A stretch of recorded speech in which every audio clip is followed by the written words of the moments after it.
Unless you've been living under a rock, you know that yesterday US and the Israel attacked Iran, and they did manage to kill the supreme leader of Iran.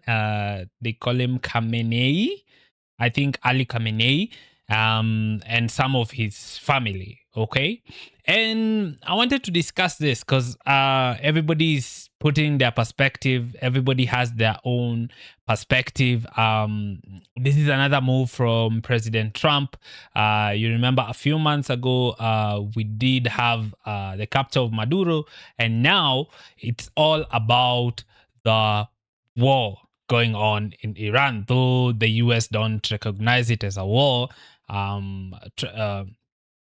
Because Trump cannot declare war without permission from Congress. But as far as we've seen, it does look like the US and Israel are at war with Iran, and they did manage to kill the supreme leader. Now, I wanted to talk about it, and I wanted to talk about it in from an African perspective, okay? And what kind of impact or what kind of effects, what do we expect from this war? Is it gonna affect us as Africans? Is it gonna affect me as a Kenyan? Or is it just gonna be it's a foreign war, it's US and Israel versus Iran, so it won't have impact. But so far I might say it has any war that happens around the world, if you've not known by now, does affect us, and it does affect every Kenyan. It does affect every African. So I don't know about how other people in the world, whether other wars affect them, but I do know that every war that has happened so far has affected us as Kenyans and as Africans. And I'm gonna tell you what I think is going to happen from an African perspective, and what I'm kind of seeing this might lead to. It's no secret that Kenya is a huge ally of US and Israel. So if the US and Israel was to ask Kenya to, for example, provide men, you do know that we would be, because we are huge allies, and we have seen this before. We do have such a bit of controversy whereby some of the Kenyan men have been found in the war with Ukraine, right? And they have been found on the front line, and Kenyans are asking, and other Africans as well. It's not only Kenyans, there are Ugandans there, and we are asking how did they find themselves fighting a war on the other side of the world? You do know that even us Kenyans, we are in Haiti, right? We went to Haiti to help to keep peace and order, and so from my perspective, the more this wars continue and the more they get into it, it does seem that we are getting involved in the front lines. Like, we're finding ourselves in the front lines, and it's like, how? These are not even anywhere close to our border. So how are we finding ourselves? So I do think that's one of the effects that is gonna happen with every war that takes place.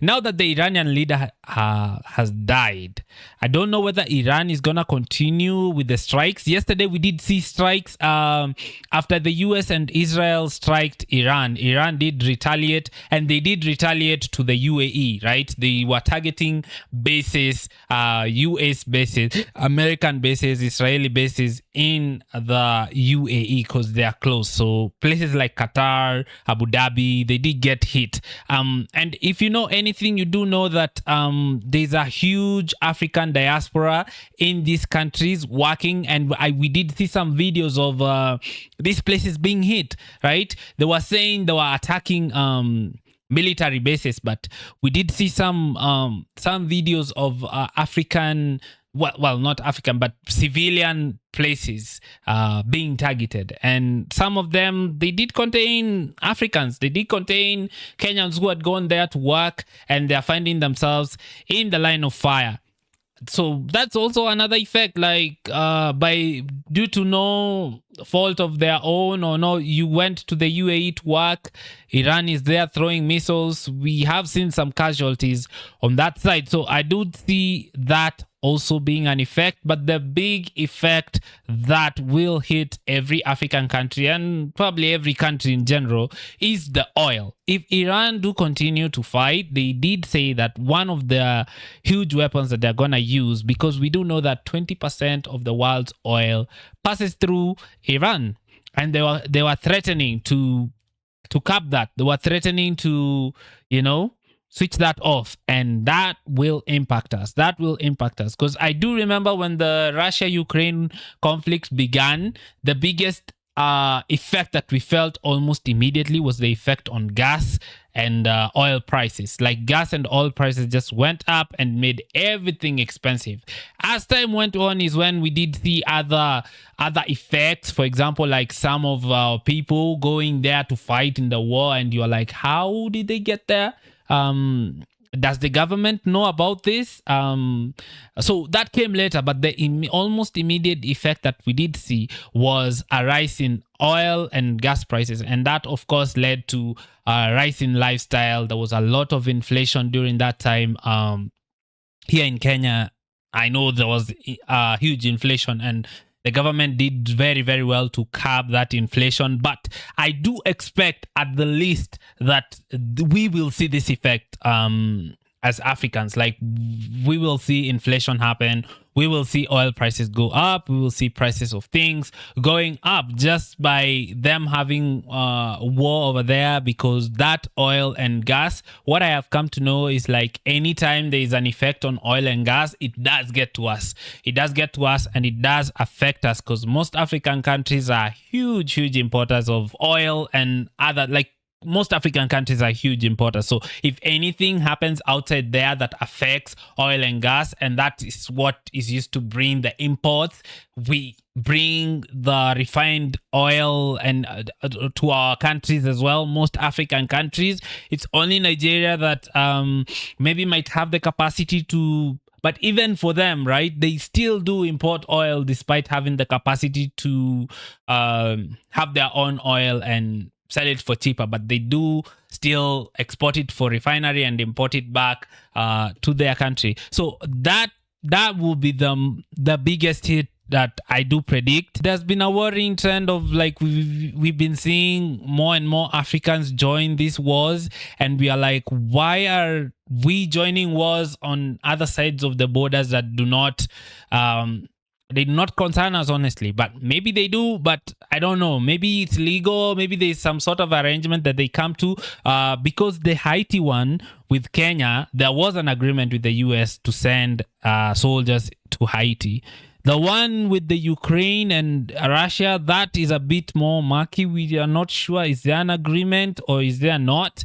But I do, if they were to come to Kenya and ask for boots on the ground, that would be a very, very hard, because we are good allies with the US and Israel, right? So I really hope it doesn't get to that extent, because it could really, really lead to huge loss of lives.